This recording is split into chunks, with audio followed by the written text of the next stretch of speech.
అందరూ అనంతపురంలో ఇంతమంది తెలుగుదేశం పార్టీ లీడర్స్ ఉన్నారు. ప్రభాకర్ చౌదరి పెట్టిన ప్రెస్ మీట్పై డాక్టర్ మునిరత్నం గారు మున్ని వేళ్లపైన లేచినంత పని చేశారు. ఎందుకు అంతగా స్పందించాల్సిన అవసరం ఏముంది? ప్రభాకర్ చౌదరికి టికెట్ లేదు అనంతపూర్లో అన్నారు.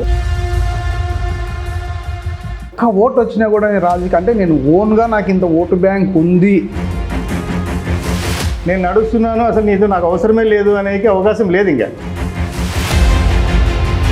ఒకవేళ టీడీపీకి కాకుండా అనంతపురం అర్బన్ జనసేనకు గనక కేటాయిస్తే చేయాల్సి వస్తుంది. మనం ఆమె హైకమాండ్. కానీ ఇప్పుడు సామాజిక వర్గంగా చూస్తే ఓట్ బ్యాంక్ ఏ పార్టీకి ఎంత ఉంది, ఈయనకు నిలబెడితే ఈ వెనకాల ఎంతమంది ఉన్నారు, ఈ కులస్తులు చూస్తున్నారు కదా. మీరెంత మేమెంత, మీకు ఎన్ని ఇస్తున్నారు, మాకు ఎన్ని ఇస్తున్నారు చెప్పండి అనే స్టేజ్కి వచ్చినారు. ఒకవేళ బలిజ సంఘం నాయకులు మీ పెద్దలు ఎవరన్నా మీకు ఒకవేళ టికెట్ వస్తే అర్బన్లో సహకరిస్తారా మీకు? అదర్ దెన్ బలిజ కమ్యూనిటీ కాదు, మాకు మైనారిటీస్ అంతా కూడా పరిటాల సునీతమ్మను కూడా వినిపించి ఆ ఊరంతా మొత్తం ఏకతాటి పైకి తీసుకొచ్చి పార్టీలో కూడా చేర్పించినారని విన్నాను. ఒకవేళ టికెట్ రాకపోతే ఎమ్మెల్యే టికెట్ నా వరకు నా దగ్గరకు వచ్చిన హెల్ప్ అడిగిన ప్రతి ఒక్కరికి నేను హెల్ప్ చేసుకుంటూనే ఉంటాను. మునిరత్నంకే ఓకే అయిపోయింది అనే పరిస్థితి నుంచి కూడా చేజారిపోయింది అన్నారు. Can I expect the ticket or not అని కూడా అడిగాను నేను. ఒకవేళ అనంతపురం వరకు మైనారిటీలకు ఇస్తే చేయాల్సి వస్తుంది కదా. ఒకవేళ మనము పార్టీ డెసిషన్ తీసుకున్నప్పుడు ఏమనేది మనము వేరే ఇప్పుడున్న అంటే లాస్ట్ టైం గతంలో ఓడిపోయిన ప్రభాకర్ చౌదరికే మళ్ళీ ఎమ్మెల్యే అభ్యర్థిగా టీడీపీ తరఫున ఇస్తే అది ఐ డోంట్ థింక్ సో. ఎందుకంటే నేను నెగిటివ్ థాట్లో పోయే వ్యక్తిని అయితే కాదు. అందుబాటులో ఉన్నాడు మునిరత్నం. అవైలబుల్గా ఉండాల్సింది ఎవరు? ఇన్ఛార్జ్. మీ సామాజిక వర్గం కావచ్చు, ముస్లిం మైనార్టీలు కావచ్చు, ఓ పక్కన జేసీ వాళ్ళు కావచ్చు, అందరూ కలిసి ఎందుకు ప్రభాకర్ చౌదరి ఒక్కనే టార్గెట్ చేశారనిపిస్తుంది. నీ గోల్ ఏమో నువ్వు కాన్సన్ట్రేట్ చేయి, అంతేగాని పక్కనోడు గోల్ రీచ్ కాకూడదు అనే మెంటాలిటీ ఉండడం తప్పు అంటారు. అంత దగ్గర రిలేషన్ ఉండి జేడీ లక్ష్మీనారాయణ పార్టీలోకి మీరు ఎందుకు పోలేదు? బిగినింగ్ 2019లోనే నేను పార్టీకి చేశాను. మీ మీద అంటే ఇందాక నెగిటివ్ అన్నారు, వైసీపీ ముద్ర కూడా ఉంది. నిజమే అండి, అందరూ ఉన్నారు, వైసీపీ వాళ్ళు ఉన్నారు. ఏం పేరు ప్రిన్సిపల్ పార్టీ టికెట్ ఇస్తే గెలిచి అవతలికి పోతే ఆలూరు సంబ ఫ్రెండ్ అనంత వెంకటరామరెడ్డితో కూడా మీకు అన్నతో కూడా మాకు సంబంధాలే ఉన్నాయి. ఆ వెంకటరామరెడ్డి అన్న కూడా మాకు బాగా తెలుసు. ఫ్రెండ్షిప్ ఫోటో తీసి చంద్రబాబు నాయుడుకు జగన్ సార్కు పంపిస్తామంటే పంపించుకుని. ప్రభాకర్ చౌదరికి మాత్రం ఎటువంటి పరిస్థితుల్లో టికెట్ రాకూడదు అని మీరందరూ పావులు కలుపుతున్నారట, నిజమేనా? సరే, ఇంకోటి ఎమ్మెల్యే అభ్యర్థిగా పోటీ చేయాలంటే 25C చూపియాలా? అవన్నీ బయట నడుస్తున్నాయి కానీ అవి ఎక్కడ. మీ వెనకాల పరిటాల సునీతమ్మ కూడా ఉన్నారు మీ బ్యాక్గ్రౌండ్లో, అంటే మీకు ఆశీస్సులు ఉన్నాయి అని విన్నాం, నిజమేనా? పార్టీ టికెట్ ఇచ్చినప్పుడు కూడా సరే నేను సపోర్ట్ చేస్తానని చెప్పు. అధిష్టానం మీకే కనుక టికెట్ కేటాయిస్తే ఎంత మెజారిటీతో గెలవబోతున్నారు? ఆయన గెలిచిన మెజారిటీ కంటే ఎక్కువ గెలుస్తుంది. ఒకవేళ మీకు టికెట్ రాకపోతే వైసీపీలోకి జంప్ అయ్యే అవకాశం ఉందా? లేదు, ఆలోచన అయితే ప్రస్తుతానికి ఏమీ లేదు ఇంతవరకు. నమస్తే, ఏపీ 39 టీవీకి స్వాగతం. అనంతపురం అర్బన్ పేరు చెప్పగానే హాట్గా వినిపిస్తుంది. ఈ మధ్య కాలంలో నిప్పు లేకోకుండానే పొగ రాజేసిన పరిస్థితి కూడా చూసాం. మొన్న పోయిన వారం ప్రభాకర్ చౌదరి ఒక ప్రెస్ మీట్ పెట్టి అందున ఒక సవాల్ విసిరారు. ఆ సవాల్ ఏంటంటే పార్టీలను పక్కన పెట్టి అజెండాలు పక్కన పెట్టి ఓన్గా నిలబడితే ఎన్ని ఓట్లు వస్తాయి, మాకెన్ని ఓట్లు వస్తాయంటూ అనంత వెంకటరామరెడ్డి పైన సవాల్ చేసిన పరిస్థితిలో అదే రోజే డాక్టర్ మునిరత్నం గారు ముని వేళ్లపై లేశారని చెప్పొచ్చు. ఎవరు కూడా స్పందించినంతగా స్పందించారు. అనంతపురం అర్బన్లో ఒక్కసారిగా హాట్ టాపిక్గా నిలిచింది. ప్రస్తుతం మనతో ఆయన పట్టుకోవడానికి దాదాపు వారం నుంచి ట్రై చేస్తున్నాం, కానీ అందుబాటులోకి లేరు.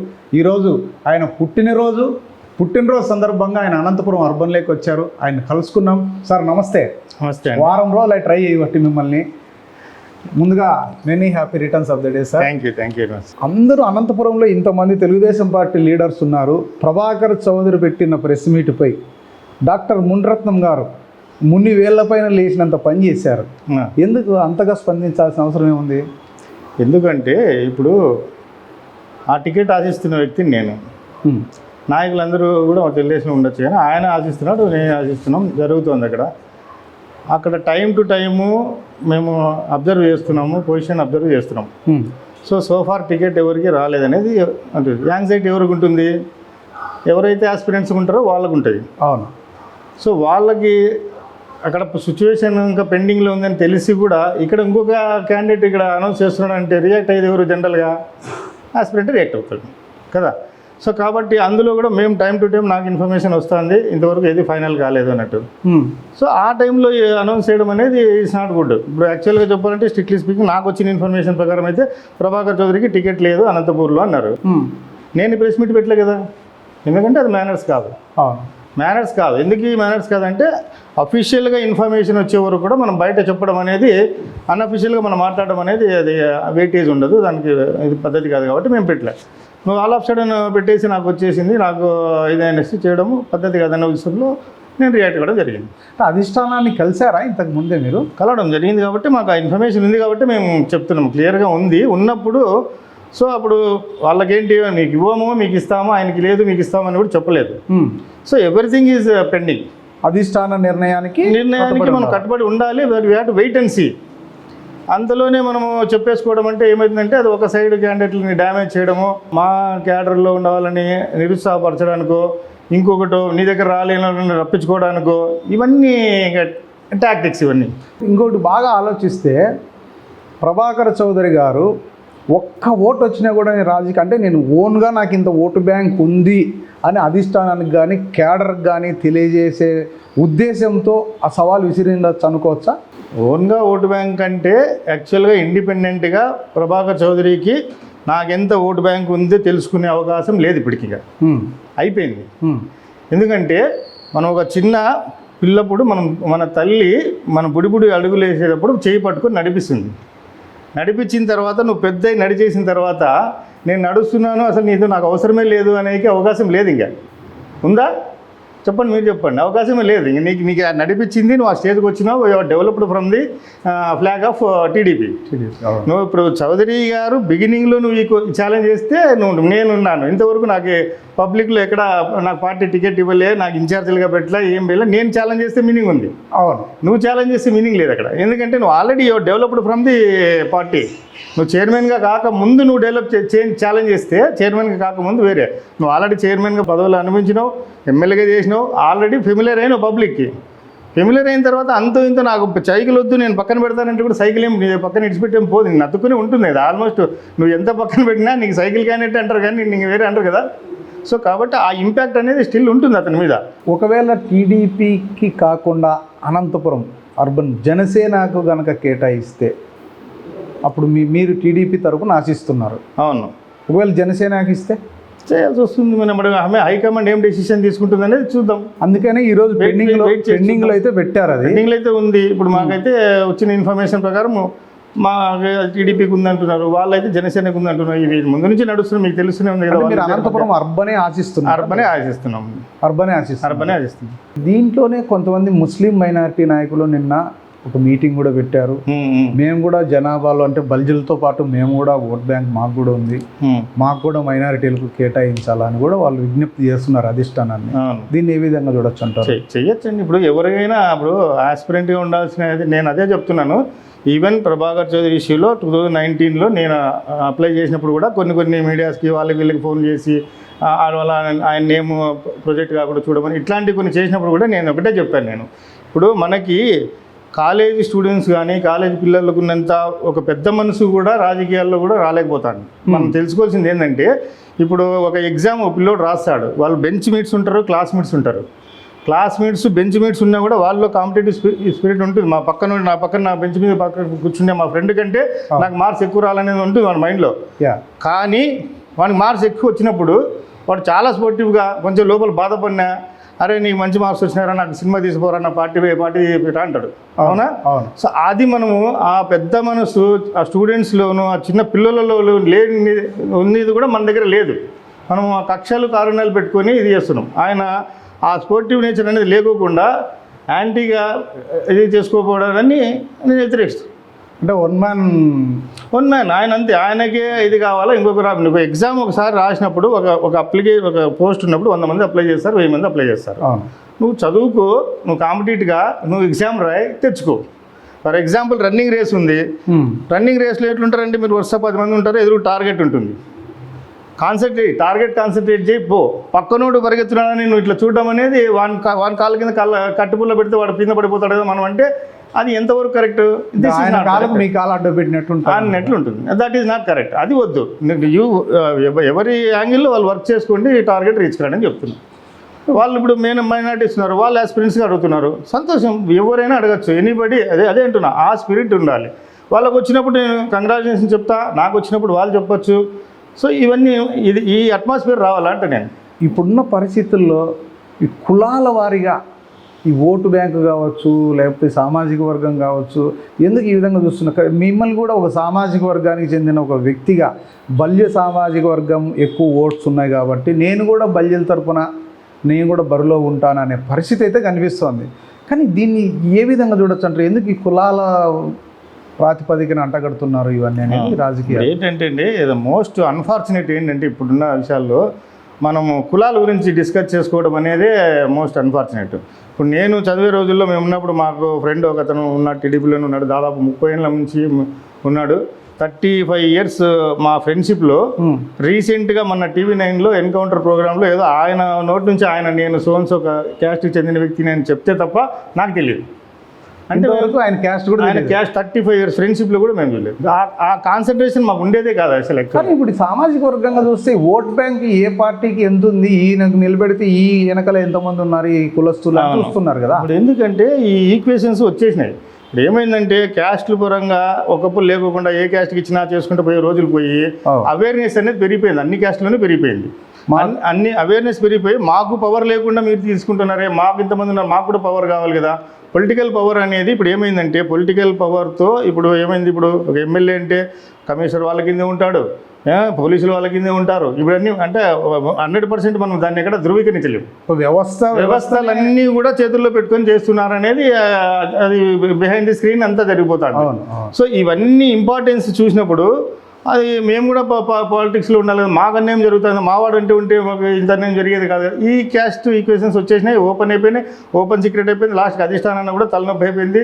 అధిష్టానాలు కప్పిపుచ్చుకునే పరిస్థితి కూడా లేకుండా అయిపోయింది. లాస్ట్ ఇంకా ఓపెన్ అయిపోయినాయి. సో కాబట్టి ఏదేం చెప్పినా కులాల ఇవన్నీ వద్దు, ఇవన్నీ ముసుగులో వద్దులాంటి వద్దు, కథలు పక్కన పెట్టేసి మీరెంత మేమెంత, మీకు ఎన్ని ఇస్తున్నారు, మాకు ఎన్ని ఇస్తున్నారు చెప్పండి అనే స్టేజ్కి వచ్చినారు. సో దానివల్ల మనం చెప్పుకొచ్చిన పరిస్థితి వచ్చింది మా క్యాస్ట్కి. ఇది అంతేగాని ఒక క్యాస్ట్ వ్యక్తి ఒక క్యాస్ట్ వచ్చినంత మాత్రాన ఆ కాన్స్టిట్యున్సీ పబ్లిక్ మిగతా వాళ్ళని నెగ్లెక్ట్ చేస్తారనేది కాదు. నాకు తీసుకుంటే నేను ఇర్రెస్పెక్టివ్ ఆఫ్ క్యాస్ట్ రిలీజియన్ నేను డొనేషన్స్ ఇచ్చిన రోజులు కూడా ఉన్నాయి. ఇప్పుడు దర్గాలు కట్టిన, మా ఊర్లో దర్గా కట్టినారంటే మేము డొనేషన్ ఇచ్చినాము. సో అవి మా మైండ్లో ఎక్కడ లేదు. ఇప్పుడు మా ఊర్లో తీసుకుంటే 2 క్యాస్ట్లు ఉన్నా కానీ మేము ఎప్పుడు వాళ్ళని వేరే క్యాస్ట్ వాళ్ళని కూడా అనుకోలేదు, బీసీలని కూడా అనుకునేది లేదు. ఈ రోజు కూడా మేము చిన్నాయన పెద్దనాయన మామ అనేది కూడా మా ఊర్లో మాట్లాడతారే కానీ వాళ్ళకు వేరే క్యాస్ట్ అనేది కూడా మా మైండ్లో కూడా వచ్చేది కాదు. చిన్నప్పటి నుంచి కూడా అది అట్లనే డెవలప్ అయింది. ఇప్పుడు వస్తా చూసుకుంటే మేము ఎస్కే యూనివర్సిటీలో ఒకసారి ఒక వర్క్ చేసాం, ఒక 15 years బ్యాక్. ఇప్పుడు ఆ యూనివర్సిటీలో పోయినప్పుడు కూడా నేను బోర్డులు అన్నీ చూసినప్పుడు కూడా నేను అప్పుడు కూడా ఫీల్ అయ్యాను కొంచెం. ఏంటి ఈవెన్ స్టూడెంట్స్ లెవెల్లో కూడా రావకూడదు అనేది కూడా అప్పుడు ఉండవు క్యాస్ట్. మళ్ళీ ఈ మధ్య యూనివర్సిటీలో కూడా అయిపోయినాయిలేండి, క్యాస్ట్ పరంగా కూడా చూశాను నేను అక్కడ కూడా చూసినప్పుడు కూడా. సో ఇవి రాకూడదంటే ఇప్పుడు మనం ఏం చేయలేము. అవి ఇంకా ఏమైపోయిందంటే రాకూడదు అనే దానికి వాళ్ళకి ఇంజస్టిస్ జరుగుతుంది, మేమెందుకు రాకూడదు, మేమెందుకు సైలెంట్గా కూర్చోవాలా అనే స్టేజ్ కాబట్టి ఓపెన్ అయిపోయినాయి. సో దట్ ఈస్ మ్యాండేటరీ అయిపోయింది. ఇప్పుడు మనం కూర్చొని ఇంకా మీ క్యాస్ట్కి ఉన్న మీకు ఇవ్వాలనే సిచ్యువేషన్లో అధిష్టానాలు బలిజ సంఘం నాయకులు మీ పెద్దలు ఎవరన్నా మీకు ఒకవేళ టికెట్ వస్తే అర్బన్లో సహకరిస్తారా మీకు? బలిజ సంఘం నాయకులు ఊళ్ళూడుతున్నారు, కసిగా ఉన్నారు వాళ్ళు. ముందు మొత్తం బలిజలందరూ కూడా మాకు ఒక్కసారైనా మాకు ఇంతకుముందు నుంచి పార్టీని మోసినాం, పార్టీలో ఉన్నాము. అవకాశం ఒక్కసారి ఎప్పుడో 20 ఏళ్ళ కింద ఎప్పుడో రామకృష్ణ వచ్చినాడు, ఈసారి మాకు ఇంతవరకు రాలేదు, మాకు కావాలని అందరూ ఆతృతతో ఉన్నారు. అందరూ సహకరిస్తారండి. అదర్ దెన్ బలిజ కమ్యూనిటీ కాదు, మాకు మైనారిటీస్ అంతా కూడా బాగా సత్సంబంధాలు ఉన్నాయి. మా విలేజ్ పక్కనే ఉండడం వల్ల అన్ని రిలేషన్స్ బాగా ఉన్నాయి. బీసీ, ఎస్సీ, ఎస్టీలు ఇంతవరకే చెప్పాం. లాస్ట్ టైం క్రిస్టియన్స్ చెప్పకపోతే మా ఫ్రెండ్స్ ఫోన్ చేసి కూడా మేము కూడా ఉన్నాం కదన్నా, మా ఫ్రెండ్స్ క్రిస్టియన్స్ కూడా ఉన్నారు కాబట్టి అందరూ మాకు హెల్ప్ చేస్తారు. నాకు ఆ సర్కిల్ ఉంది అనంతపూర్లో. ఎందుకు మీది ఏ ఊరు సార్ మీది? మాది ప్రాపర్ పామరాయ్ విలేజ్. పామరాయ్. ఇక్కడ మేము దాదాపు 80 నుంచి కూడా మనం పొద్దున్న లేచిన నుంచి పామరాయ్ విలేజ్ మొత్తం అనంతపూర్లో తిరుగుతున్నారు. మొత్తం మా బంధువులు మా బంధువర్గం అంతా కూడా అనంతపూర్లో ఉన్నారు. పామరాయిలో మనం రీసెంట్గా మీరు ఒక మంచి సభ పెట్టి పరిటాల సునీతమ్మను కూడా పిలిపించి ఆ ఊరంతా మొత్తం ఏకతాటిపైకి తీసుకొచ్చి పార్టీలో కూడా చేర్పించినారు అని విన్నాను. అవును, మీ ఆధ్వర్యంలో నిజమేనా? నిజమే. అంటే అక్కడ యాక్చువల్గా పామరాయ్ విలేజ్ అనేది ఆది నుంచి కూడా ఫౌండేషన్ నుంచి కూడా ఆవిర్భావం, టీడీపీ ఆవిర్భావం నుంచి కూడా టీడీపీ పైన. ఎందుకంటే అది ఎన్టీ రామారావు మీద ఉన్న అభిమానం అట్లాంటిది. ఆయన అంటే ఆ పల్లెల్లో ఆయన పౌరాణిక సినిమాలు వేసినప్పుడు కానీ అది కానీ రాత్రులు అర్ధరాత్రికి నడుచుకుంటూ వచ్చి సినిమాలు చూసిన రోజులు ఆయన మీద ఉన్న అభిమానంతో, అదిగాక మా ఊర్లో ఒకటి ఉంది, ఏదైనా ఊర్లో అందరూ కూర్చొని గుడిలో కూర్చొని ఒక డెసిషన్ తీసుకుంటారో అయిపోయారు. అట్లాంటి అట్మాస్ఫియర్ ఉన్న రోజుల్లో అది అట్లే ఒకే పార్టీ నుంచి అట్లా కంటిన్యూ అయినాం అందరు. రీసెంట్గా కొద్దిగా ఏదో చిన్న ఈ స్టూడెంట్స్ ఈ పిల్లలు అంతా యంగ్ జనరేషన్లో కొంచెం డిస్టర్బెన్సెస్ అయ్యి డిఫరెన్సెస్ ఒపీనియన్స్ వచ్చి వేరే పార్టీలు పోవడం వల్ల అందరినీ జాయిన్ చేయించేసి 2019లో కొంత వైసీపీకి కూడా ఓట్లు పడినాయి. అవును, అదే అంటున్నా. ఈ పిల్లల్లో కొంచెము ఈ మాకు ప్రయారిటీ లేదు అనే ఉద్దేశంతో డిఫర్ అయినారు. కానీ అక్కడ ఒక నాయకుల మీద కోపం కానీ పార్టీ మీద కోపంతో కానీ పోయినవి ఏం లేవు. సో ఆ డిఫరెన్సెస్ అంతా ఊర్లో వాళ్ళని పిలిపించుకొని ఏదైనా ఉంటే మేము మా ఫాదర్ కాలం నుంచి కూడా ఏదైనా వస్తే కూర్చోబెట్టి మాట్లాడేది ఒక ఇది ఉంది. ఆ డిస్టర్బెన్స్ ఆ అట్మాస్ఫియర్ మెయింటైన్ చేస్తున్నాం ఇప్పటికి కూడా పామరాయిలో. కాబట్టి ఆ విలేజ్లో గలాటలు లేకుండా ఒక దాంట్లో ఉంటే బాగుంటుందనే ఉద్దేశంతో అందరినీ జాయిన్ చేయడం కూడా జరిగింది. అందరినీ కూడా టీడీపీలో జాయిన్ చేసి. అంటే మీది రాజకీయ ఫ్యామిలీనా గతంలో సార్? మాకి ఫ్యామిలీలో రాజకీయం ఉండే వాళ్ళు ఎవరు లేరు కానివ్వండి. మా పార్టీ పుట్టినప్పటి నుంచి కూడా అనంతపురం పామరాయ్ అయితే మొత్తం పాలిటిక్స్లోనే ఉన్నారు. అనంతపురం పొద్దున్న లేచిన అనంతపూర్లో ఉండే వాళ్ళందరూ పాలిటిక్స్లో ఉన్న వాళ్ళందరూ కూడా మా రిలేటివ్స్ ఉన్నారు. ఇప్పుడు మనము ఒకటి ఏంటంటే పొలిటికల్ ఫ్యామిలీ అవుతేనే పాలిటిక్స్లో ఇస్తారు అనేది అది ఒక రాంగ్ కాన్సెప్ట్. అంటే ఇప్పుడు ఒక 20 ఏళ్ళ నుంచి వాళ్ళు పొలిటికల్ అంటే 20 ఏళ్ళ ముందు వాళ్ళది ఉన్నది పొలిటికల్ ఫ్యామిలీ అయినది కదా. ఏదో ఒక స్టేజ్లో కదా ఎంటర్ కావాలి. ఇప్పుడు ఇంట్లో 10 మంది ఉంటే 10 మంది జెండాలు కట్టుకొని తిరుగుకుండా ఉంటే సంసారం ఎట్లా నడుస్తుంది? సో అంటే దాని మీదనే తినాలనేది అర్థము.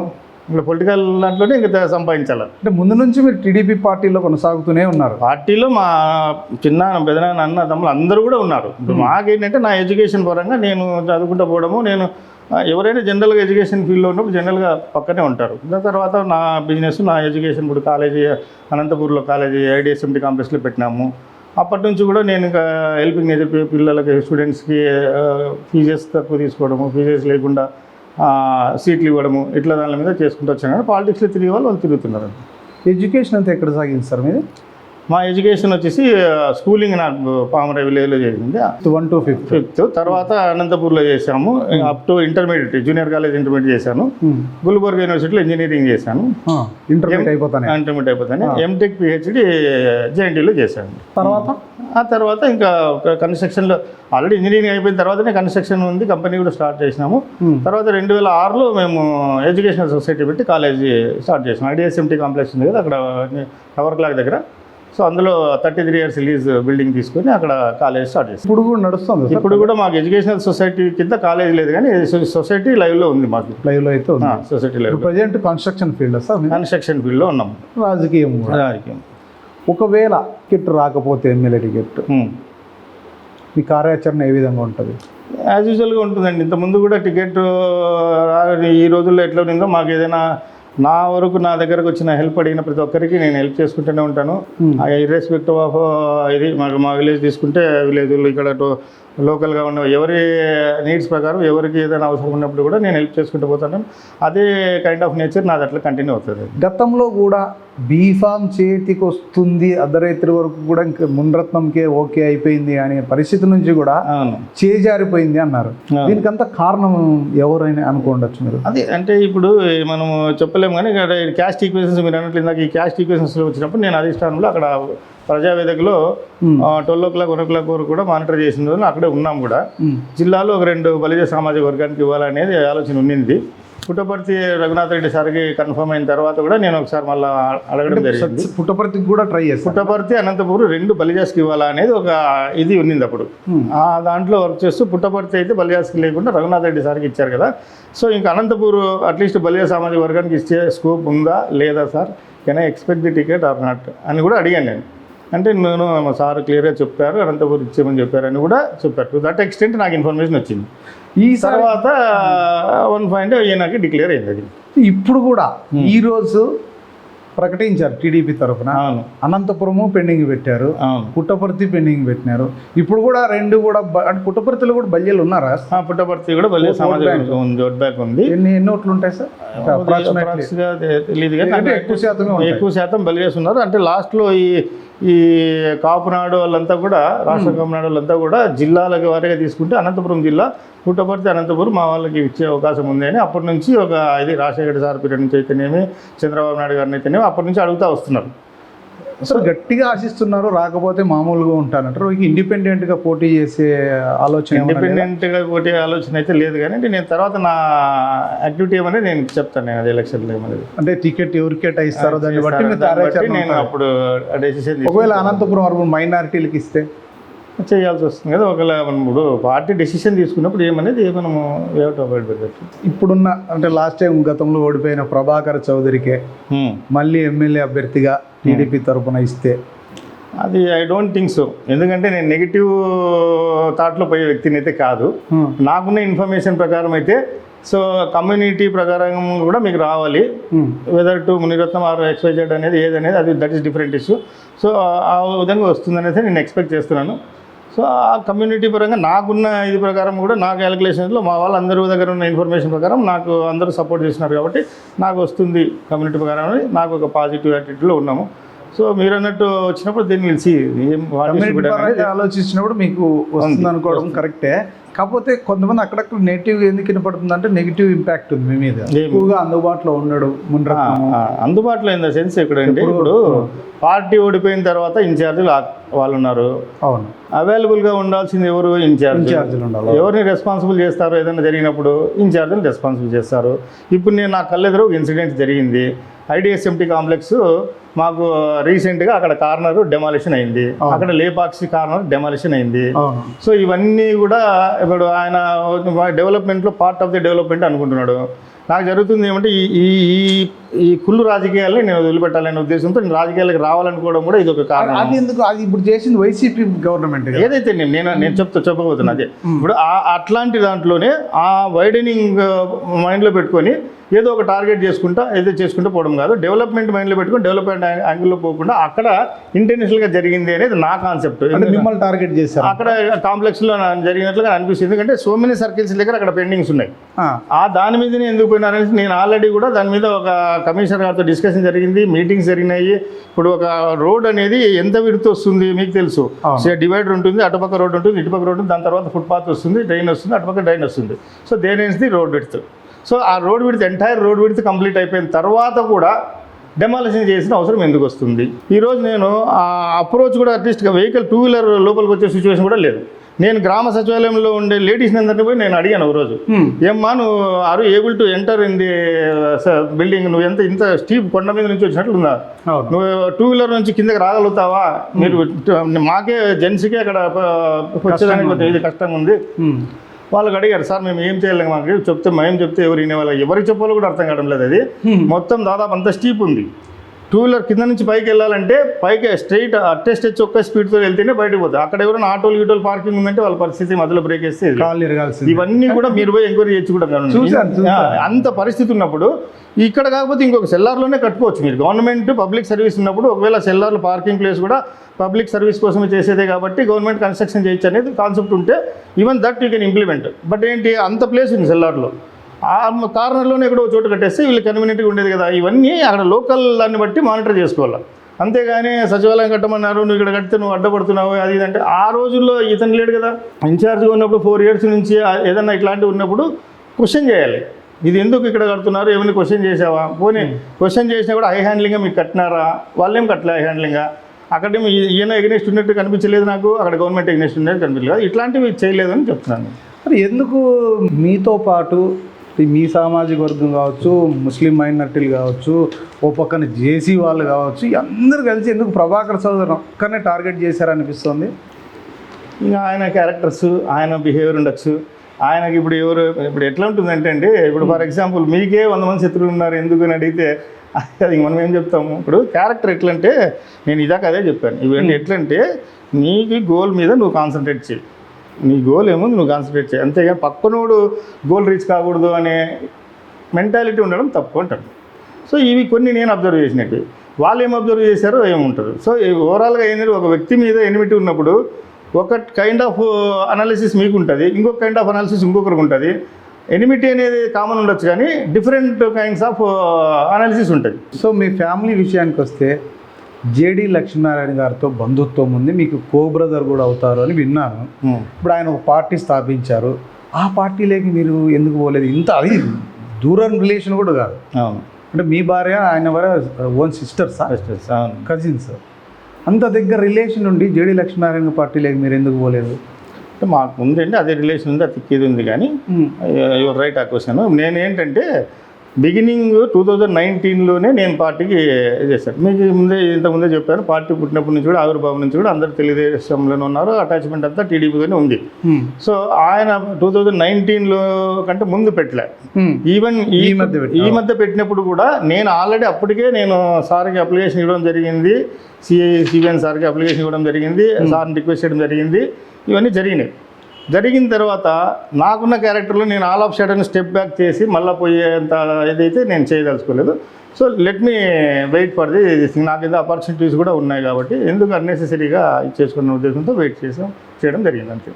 ఒకవేళ ముందే జరిగినంటే ఒకవేళ మేము ఐడియా సైల్డ్ విత్ మా కో బ్రదర్తో వెళ్ళేవాడిని. మీ ఫ్యామిలీ గురించి వస్తే సార్ ఇక్కడే ఉన్నారు అనంతపూర్ లోకల్? అనంతపూర్ మాకు ఇప్పుడు ఇల్లు మాకు ప్రాపర్ అండి, ఇది 80 నుంచి కూడా ఇక్కడే ఉంది, మేము ఉండేది ఇక్కడే ఉన్నాము. ఈవెన్ ఇల్లు కూడా ఇక్కడే ఉంటుంది. మేము ఉన్న ఫ్యామిలీ హైదరాబాద్లో ఉన్న, పిల్లలు చదువు కోసం పోయినా మేమైతే ఇక్కడే ఉంటాం. నేను బెంగళూరులో వర్క్ జరుగుతుంటాయి, ఎక్కడ పోయినా 2-3 డేస్లో ఒకసారి వస్తూనే ఉంటాం, పోతూనే ఉంటాం. ఎవరికి ప్రాబ్లం వచ్చినా ఇమ్మీడియట్ అటెండ్ అవుతా, దాన్ని బుక్లో రాసుకుంటాము, ఎవరెవరు ఏం అడిగినారు ఏమనేది ఆ డ్యూటీ కంప్లీట్ చేసుకుని వెళ్ళిపోతుంటాను. డైరీ మెయింటైన్ చేసి అదొక అలవాటు ఉంది. నేను ఆల్మోస్ట్ నేను అదే ఇది కూడా చెప్పాను, నేను 18 hours వర్క్ చేస్తూనే ఉంటాను కాబట్టి ఈ ఎవరు ఏది వచ్చినా కూడా వాళ్ళని కంప్లీట్ చేసుకుని ఇమ్మీడియట్గా నేను వెళ్ళిపోతుంటాను. ఇప్పుడు పార్టీ లేనప్పుడు ఇవి లేనప్పుడు కూడా మన యాక్టివిటీస్ కూడా మనం చేసుకోవాలి కదా. అంతే ప్యారలల్గా మనం పొలిటికల్ బాధ్యత అనేది ఇచ్చినింటే నేను కంపల్సరీగా ఉండేవాడిని, అది ఫుల్ఫిల్ చేస్తా అట్ ఎనీ కాస్ట్. అది ఉంది, ఆ డెడికేషన్ లేకపోతే మనం ఇండివిజువల్గా ఇంతవరకు రాలేము కదా.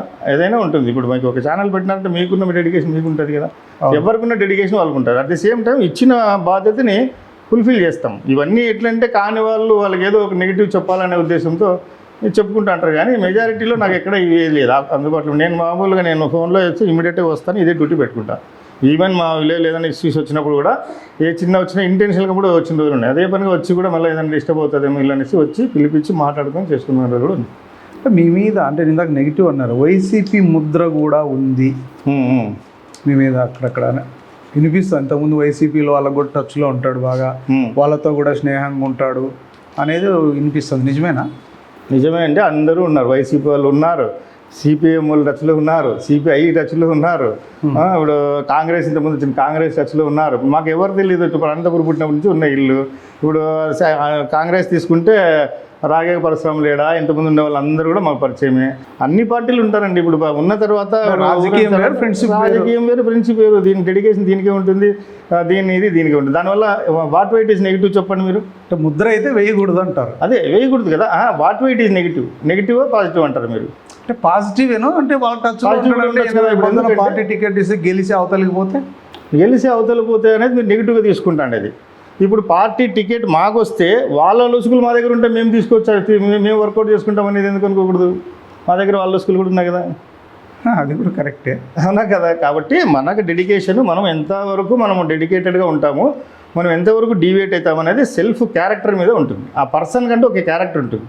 మునిరత్నం అంటే నాకు అంటే ఒక క్యారెక్టర్ ఉంది, మా ఫ్యామిలీ చూసుకుంటే మా ఫ్యామిలీకి ఒక క్యారెక్టర్ ఉంది. అనంత వెంకటరామరెడ్డితో కూడా మీకు అన్నతో కూడా మాకు సంబంధాలే ఉన్నాయి. ఆ వెంకటరామరెడ్డి అన్న కూడా మాకు బాగా తెలుసు. అయినా కూడా ఆయనతో ఏదైనా డిఫరెన్స్ వచ్చినప్పుడు మేము ఎదురు కూర్చొని కూడా ఆర్గ్యుమెంట్ చేసినాము, నీ తప్పకుండా నువ్వు చేసేది ఇది పద్ధతి కాదు, నువ్వు చేయకూడదని కూడా ఆర్గ్యుమెంట్ చేసినవి ఉన్నాయి. అంత మాత్రాన ఇప్పుడు టికెట్ వచ్చినంత మాత్రాన అనంత వెంకటరామరెడ్డికి మనం ఇది అవుతామా, లేకపోతే అనంత వెంకటరామరెడ్డి మాకు చేస్తాడా? ఎవరి ప్రిన్సిపల్స్ వాళ్ళకే ఉంటాయి, ఎవరి ఛాలెంజింగ్ వాళ్ళకే ఉంటుంది కదా. ఈ ఏజ్ వచ్చిన తర్వాత మేము మాకుండే మనిషిగా మానవత్వం వేరు ఉంటుంది, పార్టీలు వేరు అంటే ఉంటాయి. వీలైతే ఇప్పుడు మాకు టికెట్ వస్తే అనంతరం మేము ఏదైనా మాకు హెల్ప్ చేస్తామని కూడా అడిగే యాంగిల్లో మేము ట్రై చేస్తాము. అవునా, తప్పేం లేదు మళ్ళీ కాబట్టి ఇప్పుడు వాళ్ళు ఆ విధంగా మమ్మల్ని ఆలోచన చేస్తే మేము ఈ విధంగా మేము ఆలోచన చేస్తాము. మాకుండే క్యాలిక్యులేషన్స్ కూడా మాకుంటాయి కదా. కాబట్టి తప్పు లేదు. ఇప్పుడు మీకు ఊరు పుట్టినప్పటి నుంచి ఉన్నప్పుడు అంత సర్కిల్ ఉన్నప్పుడు ఆటోమేటిక్గా పరిచయాలు అవుతాయి. పరిచయాలు ఇప్పుడు ఆయన క్యాంపెయిన్కి వచ్చినప్పుడు కింద మా ఫాదర్ని చూసిన తర్వాత ఎవరో మా ఫాదర్ని పరిచయం చేసినప్పుడు అన్న నాకెందుకు తెలుసు మా నాయన కాలం నుంచి మా పరిచయం ఉన్నోళ్ళే కదా, నువ్వు మాకు పరిచయం చేసేది ఏముంది పక్కన ఉండండి ఆయన. కాబట్టి పరిచయాలు వేరు, ప్రిన్సిపల్స్ వేరండి. ఇప్పుడు ఆ విధంగా తీసుకుంటే వైఎస్ఆర్లో దాదాపు 10 మంది ఎమ్మెల్యేలు మా ఇప్పుడు బుగ్గాన రాజేంద్ర కూడా మా జూనియరే, మా కాలేజీలో చదువుకున్నాడు. వైఎస్ఆర్లో ఎంతోమంది ఉన్నారు, టీడీపీలో ఎంతోమంది ఉన్నారు. అందరూ కలిసి ఆ రోజు కూర్చున్నాము. ఫ్రెండ్షిప్ ఫోటో తీసి చంద్రబాబు నాయుడుకు జగన్ సార్కు పంపిస్తామంటే పంపించుకొని అందరూ ఉండేది ఎమ్మెల్యేలు వైఎస్ఆర్లు టీడీపీ వాళ్ళంతా ఉన్నాము. ఎవరి ప్రిన్సిపల్స్ వాళ్ళకు ఉంటాయి. కాబట్టి అది అదే అంటున్నా, పుట్టినెస్ ఉండాలి. మీ బలాలు బలహీనతలు అంటే ఏం చెప్తారు సార్? మా బలాలు అంటే నేను అదే అంటున్నా, ఇప్పుడు మీకే ఎందుకు టికెట్ ఇవ్వాలనే సమస్య. నాకున్న సర్కిల్, మా బంధువర్గము అంతా కూడా ఎక్కువ ఉంది. నెక్స్ట్ ఉండేది మైనారిటీస్. మీరు అన్నట్టు మైనారిటీస్లో కూడా మేము మా విలేజ్లో వాళ్ళకు ల్యాండ్స్ కొనేవాళ్ళు ఉన్నారు. ఓల్డ్ టౌన్లో ముస్లిమ్స్ అందరూ కూడా అప్పటి నుంచి కూడా ఎన్నో ఏళ్ళ నుంచి కూడా మాకు అటాచ్మెంట్ ఉంది. మాకు అందరూ కూడా సహకారం చేస్తారు. సో ఇంకా వేరే క్యాస్ట్లు బీసీ, ఎస్సీ, ఎస్టీ, క్రిస్టియన్స్ అందరూ కూడా టచ్ ఉంది. అనంతపూర్ అంటే మాకు ఆల్మోస్ట్ మేము ఉండేదే పక్క పొద్దున్నేసి ఇక్కడ ఉండేవాళ్ళం. కాబట్టి మాకు అది ఒక కంప్లీట్గా స్ట్రెంగ్త్ ఉంది. అది మా స్ట్రెంగ్త్, బలము. మేము ఖచ్చితంగా ఓటు ఉంది, గెలుస్తామనే బలం ఉంది. బలహీనతలు తీసుకుంటే ఇంకా మీరు చెప్పాలి. ఇంకా అది నాకైతే ఉన్న బలాలు ఇవి. బలహీనతలు అంటే నాకు తెలిసిన వరకు ఈ కామెంట్స్ కొన్ని వస్తున్నాయి. ఏదో ఊర్లో అందుబాటులో ఉండకపోవడం అనేది. ఇప్పుడు మనకి అక్కడ పార్టీ లేనప్పుడు ఇప్పుడు వైఎస్ఆర్ పార్టీని అఖండ మెజారిటీతో గెలిపించారు ప్రజలు. పొద్దున్న లేస్తానే ఇక్కడ కూర్చొని వాళ్ళు అన్యాయం చేసినాడు, వీడు చేసినాడు, అది చేసుకుంటూ కూర్చుంటే అది ప్రజలు కూడా నమ్మరు. ప్రజలు తీర్పు ఇచ్చి ప్రజలు గెలిపించినప్పుడు వాళ్ళలో డిస్సాటిస్ఫాక్షన్ వస్తుందా లేదా అనేదాన్ని వెయిట్ చేసి చూడాలి మనము. ఎందుకంటే వాళ్ళు ఇచ్చిన తీర్పునే మనము. కాబట్టి కొన్ని రోజులు అందరూ సైలెంట్గా ఉన్నారు, మేమున్నాం. వాడు ఇన్ఛార్జీలే సైలెంట్గా ఉన్నారు, ఎంతోమంది సైలెంట్గా ఉన్నారు. ఇంకా అవన్నీ మేము పేర్లు చెప్పాల్సిన అవసరం లేదు. అట్లాంటప్పుడు మా పార్టీ ఏముంటుంది, దాని తర్వాత మా బిజినెస్ మాకు ఉంటుంది, మేము చేసుకుంటాం. మేము అదే అంటున్నాం కదా, మార్నింగ్ టు ఈవినింగ్ మేము కంటిన్యూ ఏదో వర్క్లోనే ఉంటాం. ఇప్పుడు మీరు అందరూ ఒకటయ్యి ఇస్తే మా బలి సామాజిక వర్గాన్ని ఇవ్వండి, లేకపోతే ముస్లిమ్స్ వాళ్ళకన్నా ఇవ్వండి తప్ప ప్రభాకర్ చౌదరికి మాత్రం ఎటువంటి పరిస్థితుల్లో టికెట్ రాకూడదు అని మీరందరూ పావులు కదుపుతున్నారట, నిజమేనా? పావులు కదిపేదంటే ఏం లేదు, ఎవరెవరు ఒపీనియన్ వాళ్ళు చెప్పేశారు అంతా. ఆల్రెడీ నేను అయితే మొన్న కలవలేదు, మాకు అబ్జర్వర్ వచ్చినప్పుడు అందరికి జరిగినంత అక్కడ కోఆర్డినేటర్ వచ్చినప్పుడు వాళ్ళ ఒపీనియన్స్ వాళ్ళు చెప్పుకుంటూ పోయినారు. సో చెప్పిన తర్వాత కన్సిడరేషన్లోకి వాళ్ళు ఏ విధంగా తీసుకుంటారు అనేది that is left the high command కదా. అంటే ఈరోజు అనౌన్స్ చేశారు, ముఖ్యంగా రాయదుర్గం ఆయన ఎంపీకి అన్నారు, కాలువ శ్రీనివాసులకు ఇచ్చారు. అలాగే 2 మెన్ కమిటీ ఎప్పటి నుంచో అపోజ్ చేస్తున్నారు, బండారు శ్రావణి గారికి ఇచ్చారు.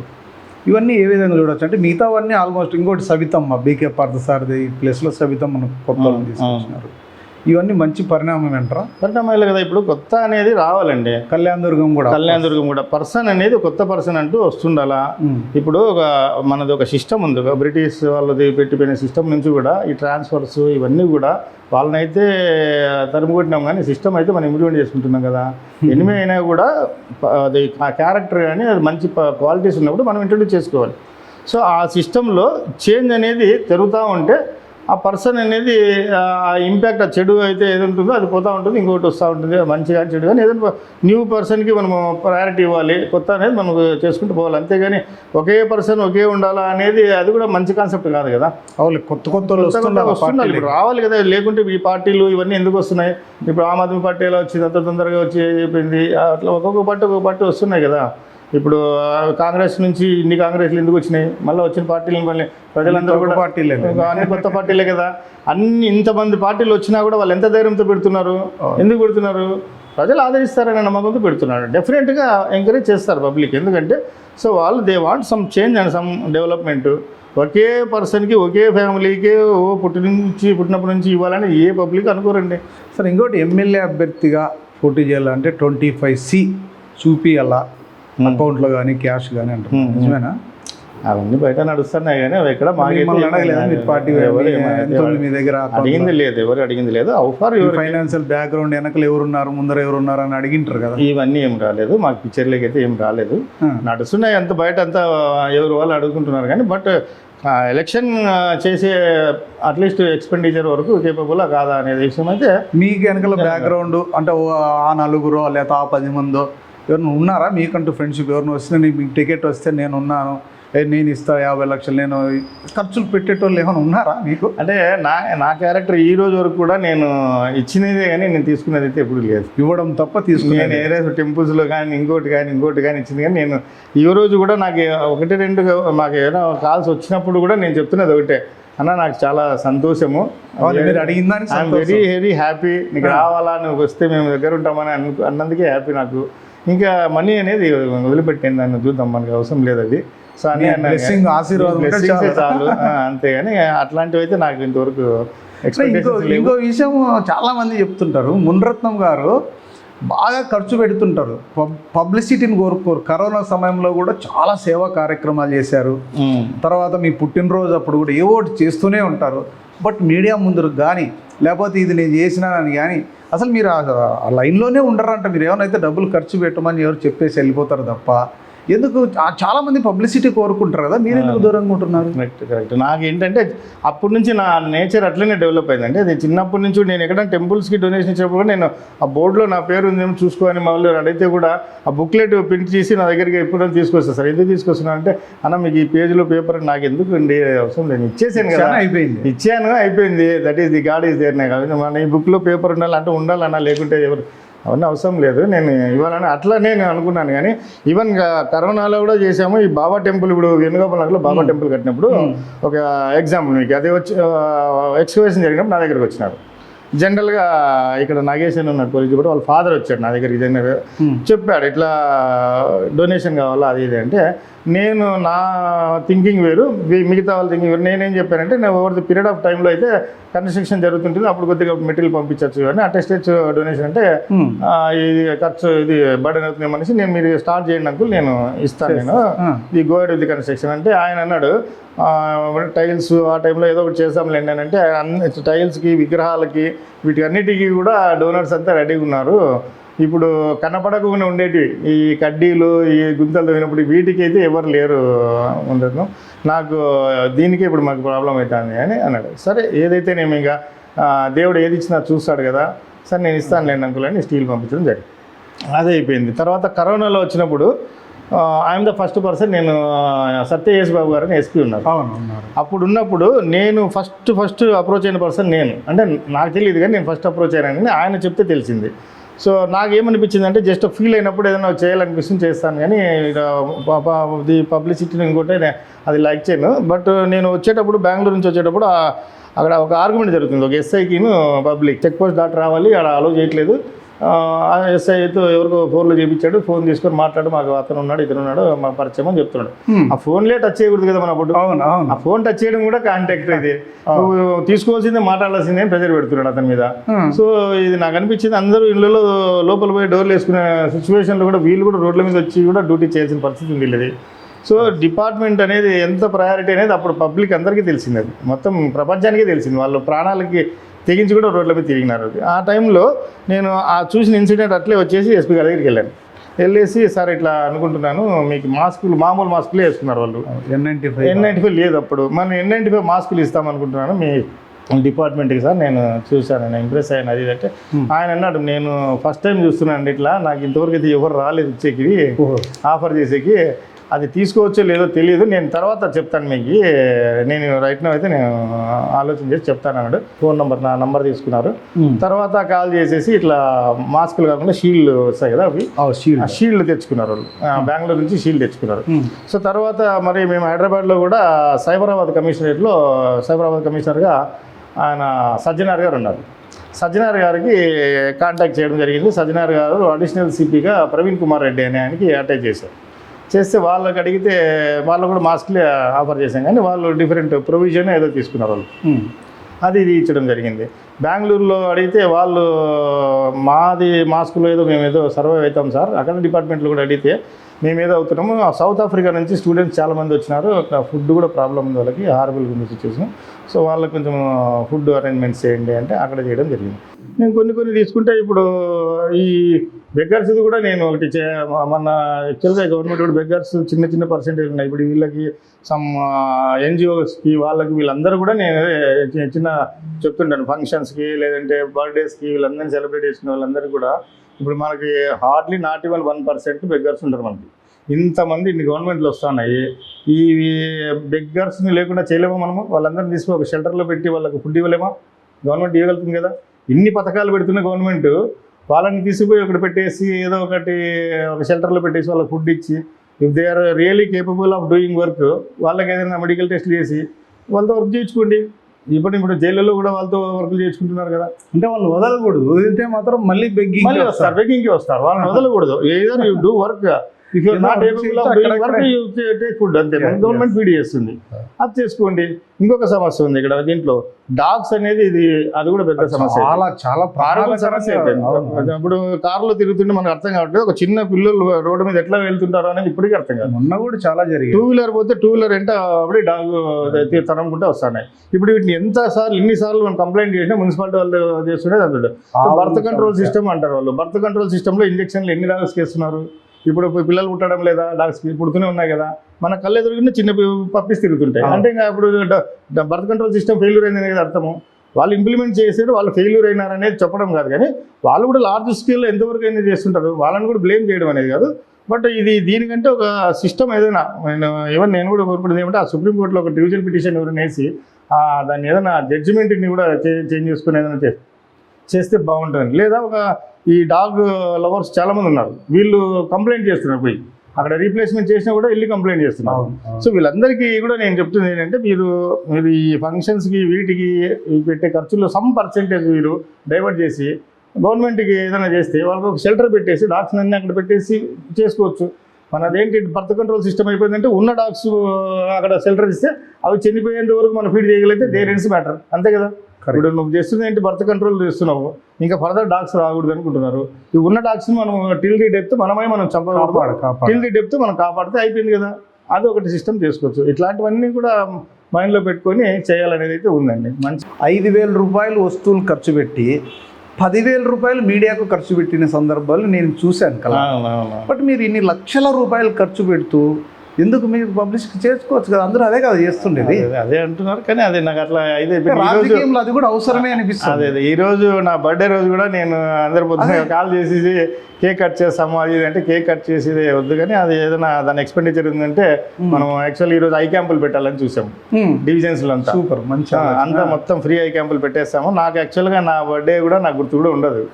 రాత్రి నైట్ 11 o'clock ఎవరో ఫోన్ చేస్తే నాకు గుర్తొచ్చింది, నాకు రేపు మీ బర్త్డే అని అంటే. సో నాకు టైం లేదు, దానివల్ల మనం చేయలేకపోతున్నాం, లేకుంటే ఐ క్యాంపులు పెట్టిండే వాళ్ళము. సో అట్లాంటిది ఏదైనా చేద్దాం, కానీ నాకు సెలబ్రేట్ చేసుకోవడం ఈవెన్ నేను కూడా చెప్తుండేది ఏంటంటే, నాకున్న 2 మర్చిపోయింది, ఇప్పుడు అది కూడా చెప్పాలనుకున్నాము పబ్లిక్లో. బర్త్డేకి ఏదైనా చేసుకున్నప్పుడు మీరు చేసుకోండి, ఎంజాయ్ చేయండి, కానీ దాని అట్ ది సేమ్ టైం నేను ఇక్కడ మనం కొన్ని ప్రాబ్లమ్స్ చూస్తున్నాం.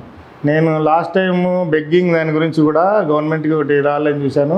చిన్న ఏదైనా ఫీల్ అయినప్పుడు ఏదైనా దాని మీద కొంచెం తిరుగుతుంటా. హైదరాబాద్లో చూస్తే యాదగిరిగుట్టకి పోయినప్పుడు అక్కడ డైరెక్షన్ బోర్డులు ఎక్కడ కనపడవు మనకి ఇక్కడ. సో అలా కేసీఆర్ గారు యాదగిరిగుట్టని ఛాలెంజింగ్గా తీసుకొని డెవలప్ చేశారు. ఎయిర్పోర్ట్ నుంచి పోయినప్పుడు కానీ, సాఫ్ట్వేర్ కంపెనీ గచ్చిబౌలి నుంచి పోయేటప్పుడు కానీ, సాఫ్ట్వేర్ పిల్లలకి ఎక్కడ దిగాలా రింగ్ రోడ్ నుంచి అనేది కూడా డైరెక్షన్ బోర్డు లేదు. అక్కడ చాలా చోట్ల కన్ఫ్యూజన్ ఉంది. సో దానివల్ల నేను డైరెక్ట్గా వెళ్ళి సీఎం ఆఫీస్లో లెటర్ పెట్టాను, ఇది డైరెక్షన్ బోర్డులు కావాలి, మనం యాదగిరిగుట్టకి వెళ్ళాలంటే వరంగల్ రోడ్ వెళ్ళాలి అనేది మర్చిపోయి పబ్లిక్ వరంగల్కి వెళ్ళాలంటే యాదగిరిగుట్టకి రోడ్ వెళ్ళాలి అనేది మైండ్లో పడేటట్లుగా మనం డెవలప్ చేయాలి. అన్ని డైరెక్షన్ బోర్డులు ఎయిర్పోర్ట్ దగ్గర నుంచి గచ్చిబౌలి దగ్గర నుంచి డైరెక్షన్ బోర్డులు కావాలి సార్, ఇది పెట్టేసి మేము సార్ని కలవాలనుకుంటున్నామంటే, ఆయన నరసింహరావు అని సీఎం పేస్లో ఉన్నాడు. ఆయన సార్ వరకు అవసరం లేదు సార్, సారే దాన్ని ఛాలెంజ్గా తీసుకున్నాడు కాబట్టి ఇంకా మేమే చేస్తామని ఇమీడియట్గా సైన్ చేయించి ఫార్వర్డ్ చేశారు ఫైలు. హెచ్ఎండిఏకి తిరిగి అక్కడ డైరెక్షన్ బోర్డులు కూడా ఏదో చేయడం జరిగింది, చేయించాం దాని వరకు. అట్లా ప్రతిదీ ఏదో ఒకటి ఏదైనప్పుడు అది మన రాష్ట్రం కాకపోయినప్పటికీ కూడా అంటే మీ మైండ్లో ఏదైనా వస్తే చేసేస్తారు. మైండ్లో ఏదైనా వచ్చినప్పుడు ఫీల్ అయ్యి అది చేస్తుంటాం అనమాట. అది సో మీ హాబీస్ సార్? హాబీస్ ఏముంది, ఇంకా నేను వర్క్ మీదే ఉంటానండి. ఇంకా వర్కే మీ హాబీస్? అంటే ఇంకా అప్పటి నుంచి కూడా కాలేజ్ నుంచి బయటకు వచ్చినప్పటి నుంచి కూడా కన్స్ట్రక్షన్లో ఉన్నాము. ఇంకా మా టార్గెట్లు మా ఈ విధంగానే చేసుకుంటూ పోవాలని అనుకుంటాం. నియర్లీ ఒక 18 hours వర్క్ చేయాలనేది, ఈవెన్ చంద్రబాబు నాయుడు కూడా అప్పుడు ఏదో 18 hours వర్క్ చేస్తాడంట అనేది కూడా మనం వింటుంటాం. సో ఆయన ఒక స్ఫూర్తి అనుకోవచ్చు. అది కూడా ఒక రకమైన స్పిరిట్ అనుకో. ఎవరైతేనే హార్డ్ వర్క్ చేయాలనుకున్నప్పుడు వాళ్ళకి మనకి ఆటోమేటిక్గా స్టాండర్డ్స్గా కనపడతారు మనకి. మీ వెనకాల పరిటాల సునీతమ్మ కూడా ఉన్నారు మీ బ్యాక్గ్రౌండ్లో, అంటే మీకు ఆశీస్సులు ఉన్నాయి అని విన్నాం, నిజమేనా? ఆమె మా కాన్స్టిట్యున్సీలో ఆమెకి మాకు ఇది ఉంటాం కాబట్టి ఆమె సపోర్ట్ మాకు మెండుగా ఉన్నది ఆమె సపోర్ట్ మీకు అని. సపోర్ట్ అయితే మనకు చెప్పగలరు. నేను అదే ఈ పార్టీ టికెట్లు ఇచ్చినప్పుడు కూడా సరే నేను సపోర్ట్ చేస్తానని కూడా చెప్పారు. ఒకటి ఏంటంటే అండి, వీళ్ళ అనాలిసిస్ ఎలా ఉంటాయంటే ఒక ప్రొసీజర్ ఉంది పార్టీకి. సో ఓన్లీ పలానా క్యాండిడేట్ పలానా వ్యక్తుల ద్వారా అనేది కాకుండా అది అన్ని పార్టీస్ ఉన్నాయి కదా ఇప్పుడు అంతా surveys. So different kinds of surveys, different opinions, lot of equations item అని తీసుకుంటుంది. సో అదే యాంగిల్లోనూ కూడా అవుతుంది. అట్ ది సేమ్ టైం కొంచెం ఒపీనియన్స్ అడిగినప్పుడు కూడా అడిటివ్ అడ్వాంటేజ్ కావచ్చు. చెప్తాను ఒక ఫలానా వ్యక్తి మంచి వ్యక్తి, కాంట్రవర్షియల్గా లేని వ్యక్తిని ఇప్పుడు పార్టీ కూడా కోరుకుంటుంది. కొంత కొత్త వ్యక్తులు నాన్ కాంట్రవర్షియల్గా ఉంటూ ఏదైనా డెవలప్మెంట్ మీద యాంగ్జైటీ ఉండేవాళ్ళు ఉంటే బెటర్ అనేది. ఇప్పుడు మాకు కూడా ఏదో ఒకటి చేసి చూపించాలా పబ్లిక్కి అనేది ఒకటి. ఎందుకంటే మేము ఆల్రెడీ ఫీల్డ్లో ఉన్నాము, కన్స్ట్రక్షన్ ఎగ్జిస్టెన్స్ ఇదేం లేదు. అట్ ది సేమ్ టైం మనకి ఏదో ఒకటి చేసి చూపిస్తే ప్రజలు అప్రిషియేట్ చేస్తే మీ జోబులేకి వేసుకోకుండా ప్రజలకు ఖర్చు పెట్టాలనే ఆలోచన అయితే ఉంది. అందువల్లనే మేము అవైలబిలిటీ 100% లేరని మీరు చెప్పినప్పుడు. ఇన్కమింగ్ అయితే లేదు. ఇన్కమింగ్ అనేది ఎలా వస్తుంది ఆల్రెడీ మీరు వెల్ సెటిల్. నాకైతే ఇన్కమింగ్ ఎలా వస్తుందో నాకైతే తెలియదు ఇంతవరకు అయితే.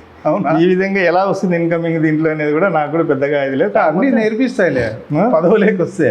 అంటే ఎలా వస్తాయో తెలియదు కానీ బట్ ఏంటంటే ఇప్పుడు రాజకీయాల్లో కూడా ప్రతిదీ ఈ టైప్ ఆఫ్ నేచర్ తగ్గాలి అనేది నాకు. ఇప్పుడు ఒక అధికారుల మీద ప్రెషర్ పెట్టేసి చేసుకుని పోవడము ఇవన్నీ మనం చూస్తూనే ఉన్నాం ఇప్పుడంతా. ఈ టైప్ ఆఫ్ లేకుండా మనము leave them to work at their liberty. అట్లా అధిష్టానం మీకే కనుక టికెట్ కేటాయిస్తే ఎంత మెజారిటీతో గెలవబోతున్నారు? మేమైతే అత్యధిక మెజారిటీతో గెలుస్తాము. ఇంత అని చెప్పరు, ఇంత అని చెప్పలేము కానీ మెజారిటీ ముందు ఆయన గెలిచిన మెజారిటీ కంటే ఎక్కువ గెలుస్తుంది. ఒకవేళ మీకు టికెట్ రాకపోతే వైసీపీలోకి జంప్ అయ్యే అవకాశం ఏమైనా ఉందా? లేదు, ఆ ఆలోచన అయితే ప్రస్తుతానికి ఏమీ లేదు. ఇంతవరకు ఆ క్వశ్చన్లు కూడా కొన్ని వీళ్ళు యాంటీగా ఉన్న వాళ్ళు క్రియేట్ చేసినట్టు. ఒకవేళ పిలిస్తే వైసీపీ వాళ్ళు రా, అక్కడ టికెట్ రాలేదు నీకు, మేము మీకు న్యాయం చేస్తాం, ఎమ్మెల్సీనో ఏదైనా ఇస్తాం, లేకపోతే ఇంకొక నామినేటెడ్ పదవి ఇస్తాము, రా వచ్చేసేయి అంటే ఈ ఆలోచనలు అయితే నాకేం లేదు ఇంతవరకు. ఒకవేళ పిలిస్తే ఆలోచన అయితే లేదు. ఆలోచన లేవు, కలగచ్చు అంటారు. అది నేను ఇప్పుడైతే నేనేం చెప్పలేను. నాకు ఇదైతే నేను అవన్నీ ఆలోచన అయితే నాకు లేవు. ఎందుకంటే ఒక టార్గెట్ ఇందాక మీకు చెప్పినారు, మీకు బ్రదర్దే ఉంది. నేను అదే కావాలంటే నేను irrespective of success and failure నేను వెళ్ళిండేవాడిని. నేనేంటంటే ఆ క్యారెక్టర్ని అంత సడన్గా నేను డైవర్ట్ కాలేము కాబట్టి పార్టీనే. సో దానివల్ల వాళ్ళకి గుర్తించి మనకు ఇస్తారనే ఉద్దేశంతో ఉన్నాము. సో అదే ఎక్స్పెక్ట్ చేస్తాం. Let us not go for negative thinking. ఈ అనంతపురం అర్బన్లో రాజకీయం చుట్టూ కుల సంఘాలు చుట్టూ తిరుగుతున్నాయి. అవును, ఇది మంచి పరిణామం కాదు అని నేను అనుకుంటున్నా. అవును, మరి మీరేమంటారు? ఇది కాదు, రాకూడదు. యాక్చువల్గా నేను అదే అంటున్నా కదా, మేము ఎప్పుడు 30 years 40 years ఫ్రెండ్షిప్లో కూడా మేము ఎప్పుడు క్యాస్ట్ గురించి డిస్కస్ చేసిన వాళ్ళు లేము. ఇప్పుడు అట్లా వస్తుంది, ఇప్పుడు వచ్చేస్తుంది. ఇప్పుడు ఎందుకంటే పాలిటిక్స్లోని ఎస్పెషల్లీ ఎక్కువ వచ్చేస్తుంది. వచ్చి ఈ పవర్ షేరింగ్ అనేది వాళ్ళు కూడా అడుగుతున్నారు ఇప్పుడు. ఎందుకంటే వాళ్ళు కూడా ప్రాతిపదికన మాకు కూడా పవర్, వాళ్ళకు కూడా అవేర్నెస్ వచ్చేసింది. వచ్చేసి మేము ఎందుకు అడగకూడదు, ఇప్పుడు క్యాస్ట్ ఫీలింగ్ అని ఎందుకు అనుకుంటారు మీరు, ఇప్పుడు పవర్ షేరింగే కదా ఇది క్యాస్ట్ అంటే వచ్చింది కాబట్టి. So we have to consider that అని వాళ్ళు కూడా పార్టీ అధిష్టానాలు కూడా దాన్ని మైండ్లో పెట్టుకొని పోతున్నారు. ఒకవేళ అనంతపురం అర్బన్ ఎమ్మెల్యే టికెట్ ఇచ్చి మీరు గెలిచి అనంతపురాన్ని మీకు ఒక మైండ్లో ఒక విజన్ అంటూ ఉంటుంది, ఈ విధంగా అనంతపురాన్ని డెవలప్ చేయాలి అని, ఆ విజన్ ఏముంది మీరు? విజన్ ఉందండి. ఇప్పుడు అనంతపురం వచ్చేసి మనకి లొకేషనల్ అడ్వాంటేజ్ బాగుంది. ఏ విధంగా లొకేషనల్ అడ్వాంటేజ్ అంటే మనకి 4 క్యాపిటల్ సిటీస్ మనకు యాక్సెసిబిలిటీ ఉంది మనకి. అన్ఫార్చునేట్ ఏమంటే మన క్యాపిటల్ సిటీనే మనకు దూరం ఉంది. అదర్ దెన్ దట్ అన్ని స్టేట్ క్యాపిటల్స్ మనకు దగ్గర ఉన్నాయి. Bengaluru nearest, next Chennai, Hyderabad. So వీటన్నింటినీ కంపేర్ చేస్తే మనకు విజయవాడ అనేది దూరం ఉంది. సో కాబట్టి హవెవర్ మన క్యాపిటల్ సిటీస్ అయితే మనకు బాగా యాక్సెసిబిలిటీలో ఉన్నాయి. మనకు అనంతపూర్లో మీరు చూడండి సాఫ్ట్వేర్ ఆల్మోస్ట్ పిల్లల్లో ఎడ్యుకేషన్ ఎక్కువ ఉంది. ఎడ్యుకేషన్ హబ్ ఇది అనంతపూర్ అనేది ఫ్యాక్షన్ అనేది ఓవరాల్గా ఇమేజ్ వచ్చినా కూడా ఇంప్రెషన్ ఉంటుంది జనరల్గా. ఎందుకంటే నెగిటివ్ తొందరగా స్ప్రెడ్ అవుతుంది మనకి. చెడు 100 మంచి పనులు చేసినా ఒక చెడు పని చేస్తే చాలా అంటారు కదా. కాబట్టి ఆ విధంగా సో మైనర్ పర్సెంటేజ్ ఉన్నా కూడా మైనారిటీ పర్సెంటేజ్ ఉన్నా అది స్ప్రెడ్ అవుతుంది. బేసిక్గా చూస్తే నా అబ్జర్వేషన్, బికాస్ నేను కూడా ఎడ్యుకేషనిస్ట్ కాబట్టి నాకు ఎడ్యుకేషనల్ హబ్ అనేది అనంతపురం పక్క అర్థమవుతుంది. ఎందుకంటే మన కార్పొరేట్ కాలేజీలు వచ్చినాయి, కార్పొరేట్ స్కూల్స్ వచ్చినాయి, అన్ని స్కూల్స్ వచ్చినాయి. ఇక్కడ ఎవరు పూర్ పర్సన్ కూడా ఎవరైనా మన రిక్షా పుల్లడుతున్నారు అంతకుముందు. ఇప్పుడు ఉన్న దాంట్లో బట్టి చూస్తే ఆటోలో వాళ్ళు ఎవ్వరు చూసినా కానీ as for as their children education is concerned వాళ్ళు మంచి స్కూల్లోనే చదవాలనుకుంటారు. ఎంత కష్టమైనా ఎంత ఫీజు అయినా పే చేయడానికి రెడీ అవుతున్నారు. నేను ఒక దీంట్లో మా కాలేజీలో ఒకసారి నేను ఒక సైకిల్ స్టాండ్లో ఉండే వాచ్మెన్ కూడా అడిగితే కూడా మా పాప ఎలక్ట్రికల్ ఇంజనీర్ అయిపోయింది సార్, ఏదైనా జాబ్ ఉంటే చూస్తారా సార్ అన్నప్పుడు నాకు చాలా హ్యాపీ అనిపించింది. అట్లా సరే అక్కడ వాచ్మెన్ జాబ్ చేసేవాళ్ళు కూతురు కూడా ఇంజనీర్స్ ఉన్నారు. సో ఈ విధంగా మన అనంతపూర్లో కాన్సన్ట్రేషన్ అంతా కూడా ఎడ్యుకేషన్ మీద ఉంటుంది పేరెంట్స్కి. నేను బాగా అబ్జర్వ్ చేశాను. నేను పేరెంట్స్ టార్గెట్ అంతా పక్కన పిల్లలు ఏం చదువుకున్నారు, వాడేమి పాస్ అయినాడు, మా వానికి ఎన్ని మార్కులు వచ్చినాయి, ఎంసెట్ ఎక్కడ చదవాలి, ఇది ఎక్కడ చదవాలి, అది ఎక్కడ లా సెట్ ఏంటి, MBBS, all angle of thinking అంతా కూడా ఎడ్యుకేషన్ మీద ఉంటుంది. కాబట్టి ఆ ఎడ్యుకేషన్ హబ్గా చేయాలనేది ఒకటి. ఇంకొకటి నెక్స్ట్ ఏంటంటే ఈ ట్రాఫిక్ సమస్యలు కొన్ని ఉన్నాయి. ఇప్పుడు పోతే సిటీస్లో లేనంత ట్రాఫిక్ కూడా ఇక్కడ కంజెషన్ అవుతుంది ఇక్కడ. సో దానివల్ల కొన్ని చోట్ల రోడ్ వైడనింగ్స్ అది ఇది అంటున్నారు. రోడ్ వైడనింగ్స్ ఎక్కడ అవసరమో అక్కడ చేయాల్సి వస్తుంది. రోడ్ వైడనింగ్ అనేది సొల్యూషన్ కూడా కాదు ఇక్కడ. ఒకటే ఇప్పుడు నాదేంటంటే రోడ్ వైడనింగ్ పవర్ అనేది గవర్నమెంట్కి ఉంది కాబట్టి మనం పవర్ ఎక్సర్సైజ్ చేసుకుంటూ రోడ్ వైడనింగ్ కొట్టుకుంటూ పోతాం. అంటే బిల్డింగ్లు పక్కన ఉన్న బిల్డింగ్స్ ఏమైపోతాయి, ఇప్పుడు రోడ్ పక్కన ఉండే బిల్డింగ్స్లో ఒక చిన్న షాప్ ఉంటే కూడా దాంట్లో వచ్చే రెంట్తో కూడా ఒక ఫ్యామిలీ లీడ్ చేసే సిచ్యువేషన్ ఉంది. ఇట్లాంటి సిచ్యువేషన్లో ఆ షాప్ వెళ్ళిపోతే ఒక రోడ్ల మీద పడుతుంది సిచ్యువేషన్ ఉంది. సో సొల్యూషన్ అనేది road widening is not only the solution. So alternatives చాలా ఉన్నాయి. ఇప్పుడు 1 way చేస్తారు, ఇక్కడ 1 way ఇక్కడ మనం ఎక్కడ ఐడియా కూడా ఇంతవరకు రాలే వీళ్ళకి. సో ఇట్లాంటి కొన్ని మరి ఇంకా డీసెంట్రలైజేషన్ అనేది ఒకటి ఉంది. డీసెంట్రలైజేషన్ అంటే important prime locality, for example ఒక ఇప్పుడు ఆర్టీఓ ఆఫీస్ తీసుకుంటే డీసెంట్రలైజ్డ్ అయిపోయింది. అది అక్కడ తీసుకుని ఎక్కడో పెట్టేసినారు. గవర్నమెంట్ ఆఫీసెస్ పోవాలనుకున్న వాళ్ళు they are bound to go to any extent. ఇప్పుడు మనం మున్సిపల్ ఆఫీస్ తీసుకుపోయి నువ్వు ఎక్కడో మన 10 కిలోమీటర్ల దూరం పెట్టినా కూడా వెళ్తారు అక్కడికి. So public. సో దానివల్ల ఏమవుతుంది, ఆ కంజెస్టెడ్ ఏరియా ఏదైతే ఆ సప్తగిరి సర్కిల్ టవర్ ఏదైతే ఉందో అక్కడ కొంచెం ఫ్రీ చేసేసుకుంటే ఇట్లాంటి ఆలోచనలతో కొంచెం డీసెంట్రలైజ్ చేస్తే కొంచెం ట్రాఫిక్ తగ్గుతుంది. ఒకటి రోడ్ వైడనింగ్ ఒకటి, ప్లస్ ఈ డ్రైనేజ్ సిస్టమ్ అయితే ఇంతవరకు మనం ఓపెన్ డ్రైనేజ్ సిస్టంలోనే ఉన్నాము. సిటీస్లో అంతా అండర్ గ్రౌండ్ సిస్టమ్ ఉంది. అండర్ గ్రౌండ్ సిస్టమ్ నుంచి కూడా మళ్ళీ సెప్టిక్ ట్యాంక్స్ ఎస్టీపీలు కూడా వచ్చేసినాయి. అండర్ గ్రౌండ్ సిస్టమ్ నుంచి నెక్స్ట్ డెవలప్మెంట్ ఏంటి, ఇప్పుడు ప్రాజెక్టులో నుంచి ఎక్కడే కానీ సివరేజ్ బయటకు కూడా పోకుండా లోపలే ట్రీట్మెంట్ చేసుకుని లోపలే చేసుకునే సిచ్యువేషన్ కూడా ఉంది ఇప్పుడు సిటీస్లో. ఎక్కడే కానీ సివరేజ్ బయట వదిలే పరిస్థితి సిచ్యువేషన్ కూడా లేదు, అలో కూడా చేయట్లేదు. సో అక్కడే మీరు ట్రీట్మెంట్ చేసుకోవాలి, అక్కడే రీసైకిల్ చేసుకోవాలి, వాటర్ కూడా అక్కడే తీసుకొని అది ఆ వాటర్ వచ్చేసి ఫ్లషింగ్కు, క్లీనింగ్కు, ప్లాంటేషన్కు ఆ వాటర్ మళ్ళీ రీయూజ్ చేసుకొని ఇట్లాంటివన్నీ ఎక్కడ మనకి కనపడవు అనంతపూర్లో. ఇవన్నీ కూడా ఇంప్లిమెంట్ చేసుకుంటూ మనకి డెవలప్మెంట్ అయితే సిటీస్లోకి ఈక్వల్గా 6 floors 7 floors అపార్ట్మెంట్స్ వస్తున్నాయి. కల్చర్ అంతా సిటీ కల్చర్ వస్తుంది. బ్రాండెడ్ కంపెనీలు వచ్చినాయి. బ్రాండెడ్ కంపెనీలు అయితే కోట్ రోడ్ అంతా వస్తాయి. Car showroom. నేను ఒకటి విన్నా లాస్ట్ టైం ఒక కలెక్టర్ గారికి ఏదో మాట్లాడినప్పుడు అనంతపూర్ ఇదంటే అనంతపూర్లో ఏ బ్రాండ్ కార్ వచ్చినా ఫస్ట్ అనంతపూర్లో దిగుతుంది అంటున్నారు. అవును. సో ఇప్పుడు కొత్తదనాన్ని తీసుకునే కల్చర్ అయితే ఉంది. సో ఇట్లాంటి ఉన్నప్పుడు ఈ డెవలప్మెంట్ అనేది కొంచెం ల్యాగింగ్ ఉంది. ఇవన్నీ చేసుకుంటూ పోవాలి. ఇప్పుడు డ్రైన్స్ ఉన్నాయి. నేను అబ్జర్వ్ చేసినప్పుడు నేను అక్కడ బెంగళూరుకి వెళ్ళినప్పుడు చూస్తుంటాను. అక్కడ బైపాస్ పక్కన ఒక డ్రైన్ ఉంది, స్మెల్ వస్తుంటుంది, హారబుల్ స్మెల్ వస్తుంటుంది. ఇది తీసుకుంటే త్రివేణి దగ్గర ఇక్కడ ఒకటి ఉంది. దాన్ని ఇప్పుడు సిటీస్లో ఏం చేస్తున్నారు, పైన కవర్ చేస్తున్నారు. కవర్ చేసేసి దాన్ని పైన ప్లాంటేషన్ చేయడము, అక్కడ క్లీనింగ్ చేసుకోవడము, ఇట్లాంటివి అవి ఒకటి చేయాలి. ఇప్పుడు ట్రాఫిక్ సిగ్నల్స్ తీసుకుంటే ఇప్పుడు మనము ఏదో పులిని చూసి నక్క వాతలు పెట్టుకున్నట్లు అక్కడ ఏదో సిటీస్లో మంచిగా ఆటో సిగ్నల్స్ ఉన్నాయి, అవి ఉన్నాయి, ఇవి ఉన్నాయి, పెద్ద పెద్ద డివైడర్ ఉన్నాయి, దాంట్లో చెట్లు ఉన్నాయి. ఇవన్నీ చేసుకుంటే మనం ఇంప్లిమెంట్ చేసుకోలేము. ఇప్పుడు మనకు ఆడ వచ్చిన డ్రాబ్యాక్ అది. ఇప్పుడు ట్రాఫిక్ కూడా మన రోడ్డు విడితే ఎంత, మన డివైడర్ విడితే ఎంత అనేది కూడా చూసుకోవాలా. మన డివైడర్ అక్కడ ఏదో సిటీలో ఇంత పెద్ద విడిచి పెట్టి ఆడ చెట్లు ఇక్కడ పెట్టినారు, ఇంత పాతవి పెద్ద పెట్టినారంటే చెట్లు పెడితే మనకున్న రోడ్డు ఎంత, మన జుట్టు ఎంత, మనం ఎంత కొప్పు కట్టుకోవాలి అనేది చూసుకోవాలి. జుట్టు ఉన్న ఆవిడ ఏ కొప్పు అయినా కడుతుంది. సో కాబట్టి మన రిక్వైర్మెంట్స్ని బట్టి మనం ప్లాన్ చేసుకోవాలి. కానీ ఒక కాన్సెప్ట్ ఎక్కడో సిటీస్లో ఉన్న కాన్సెప్ట్ మనం ఇంట్రడ్యూస్ చేసుకోలేము. ఇవన్నిటిని కూడా మనం మైండ్లో పెట్టుకొని చేయాలి. కానీ ఇట్ ఈస్ నాట్ దట్ అక్కడ ఏదో ఆటోస్ నేను ఒకసారి ఎస్పీ గారికి ఈ విషయం కూడా డిస్కస్ చేశాను.